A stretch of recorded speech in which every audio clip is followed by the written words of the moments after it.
నమస్తే అండి. Welcome back to our channel Madhu's organic farm. ఈరోజు మన ఫామ్లో ఆర్గానిక్ విషయం వచ్చేసి ఏంటి అని అంటే, ఆర్గానిక్గా పసుపు పండించాం కదా అండి. ఆల్మోస్ట్ 11 మంత్స్ అయిపోయింది, 12 మంత్స్ కూడా అవుతుంది. ఇంకా ఇప్పుడు ఈ మంత్ కంప్లీట్ అయిపోతే, సో ఇప్పుడు ఈ పసుపు పండించిన తర్వాత దీన్ని ఎలా తయారు చేసుకోవాలనేది ఈ వీడియోలో మీతో షేర్ చేసుకుంటున్నాను. అయితే నేను ఈ పసుపు తయారు చేసుకోవడం కొంచెం లేట్ అయిందండి. దానికి రీజన్ ఏంటి అని అంటే, వీడియో తీద్దామని చెప్పి కుదరక దాన్ని అలానే వదిలేసాను.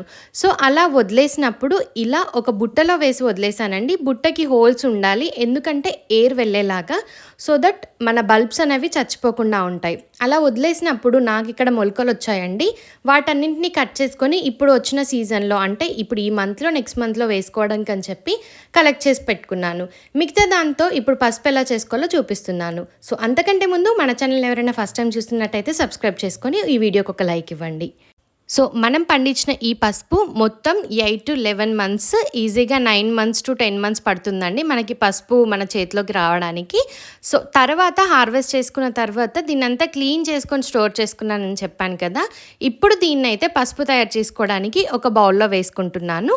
అంటే కొంచెం పెద్ద సైజు గిన్నెలో వేసేసుకొని దీంట్లో మనం వాటర్తో ఒకసారి మంచిగా వాష్ చేసుకొని వాటర్ పట్టి హీట్ చేసుకోవాలండి.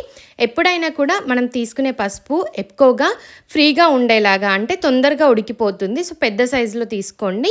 ఇక్కడ మీరు చూసినట్టయితే వాటర్ పట్టేసి స్టవ్ మీద పెట్టేసి క్యాప్తో క్లోజ్ చేసుకుంటున్నాను, సో దట్ తొందరగా ఇవి మనకి పసుపు అనేది ఉడికిపోతుంది. పసుపుని ఎంతవరకు ఉడికించుకోవాలనేది మీకు ఇక్కడ డౌట్ వస్తుంది. సో పసుపు ఏ పసుపు అయినా కూడా మనం ఒక్క పొంగు వచ్చేంత వరకు ఉడికించుకోవాలండి. అంటే ఒక్కసారి ఇలా వాటర్ అంతా బాయిలింగ్ అవుతూ పైనకి రావాలి. ఆ తర్వాత ఒకసారి మొత్తం కింది నుంచి మీ దాకా మిక్స్ చేసుకొని ఒక 2 minutes అలానే వదిలేసి క్లోజ్ చేసుకుంటే సరిపోతుందండి.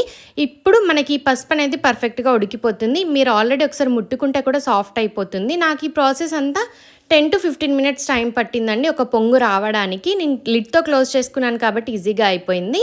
ఇలా కంప్లీట్ అయిపోయాక ఇప్పుడు దీంట్లో నుంచి వాటర్ అంతా తీసేసుకొని, పసుపు ఆల్రెడీ వేడిగా ఉంటుంది, ఉడికిపోయింది కాబట్టి ఇదంతా ఒక బౌల్లో సపరేట్గా వేసుకొని దీనిపై నుంచి మనం కూల్ వాటర్ వేసుకోవాలండి. ఎందుకంటే పసుపు ఓవర్గా కుక్ అయిపోతే మనకి పర్ఫెక్ట్గా పసుపు తయారవ్వదు. కాబట్టి ఇదంతా ఒక బౌల్లోకి వేసుకొని దీనిపై నుంచి కూల్ వాటర్ వేసేసుకొని ఈ పసుపు ఏదైతే కొమ్ములు ఉన్నాయో వీటిని ఒక 15 days వరకు ఎండలో ఎండబెట్టుకోవాలండి. ఆ తర్వాత నేనైతే గిన్నెకి పంపించానండి. మనం ఇంట్లో కూడా దాన్ని ప్రిపేర్ చేసుకోవచ్చు. చిన్న చిన్న పీసెస్గా కట్ చేసుకొని డ్రై చేసుకున్నాక మిక్సీ పట్టేసుకోవచ్చు. కానీ కొంచెం కష్టం అని చెప్పి నేనైతే గిన్నెకి పంపించాను. ఫైనల్లీ మన పసుపు రెడీ అయిపోయిందండి. ఇప్పుడు వచ్చే సీజన్లో వేస్తున్నప్పుడు కూడా మీతో వీడియో షేర్ చేసుకుంటాను. సో ఇంకా లేట్ చేయకుండా ఇప్పుడు ఈ సీజన్కి మీరు కూడా మీ ఇంట్లోనే ఇలా పసుపు పండించుకోవడానికి ట్రై చేయండి. ఎంత కొంచెమైనా సరిపోతుందండి. నాకైతే కేజీ పసుపు వచ్చిందండి నేను పండించిన దాంట్లో. మొత్తం మనం సీడ్స్కి కొంచెం తీసాము, అలాగే డ్రై అయిపోయాక పౌడర్ వచ్చేసి మనకి కేజీ పైనే ఉందండి. చాలా హ్యాపీగా ఉంది ఇలా ఆర్గానిక్గా ఏదైనా కూడా ఆర్గానిక్గా పండించుకుంటేనే మనకి ఆ హ్యాపీనెస్ బాగుంటుందండి. మీరు కంపేర్ చేయొచ్చు, బయట తీసుకున్న పసుపు మనం తీసుకునే పసుపు ఒక్కసారి టచ్ అవ్వగానే మనకి అలానే పచ్చగా ఉండిపోతుందండి. అంటే పసుపు కలర్ అనేది బాగుంటుంది. కంపేర్ చేసుకోవచ్చు మీరు. నేను నెక్స్ట్ వీడియోస్లో కంపేర్ చేసి షార్ట్స్లో పోస్ట్ చేస్తానండి. ఇప్పుడు ఈ సీజన్లో కూడా పసుపు వేసుకునేది మీతో షేర్ చేసుకుంటాను. Until then keep watching. మన ఛానల్ మీద ఒక కన్నేసి ఉంచండి. Thank you for watching. Wish you all happy gardening. Please like, share and subscribe to our channel.